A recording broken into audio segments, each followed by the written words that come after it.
one is going to make you cry. So Mr. Petros has done it again and blew my mind. And he's made these things, and they're actually not cymatic patterns.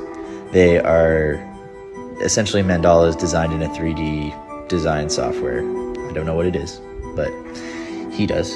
And he's created these sheets, and all this is the light from that backlight refracting through the colors that he uses as a prism, and it creates this image. Now, I don't know if that girl is the grown-up version of the baby, but what I do know is if we know how to make that cymatic pattern, what frequency it is, and we know what color to use for those, how light to pump in there, then we can create reality.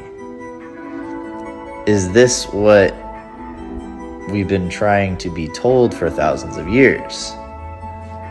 Were we not ready for that information to be processed until we've developed consciously enough to use it? I don't know, but I will leave you with a question. If all of this is just looking through a prism, then what prism are you looking through reality with?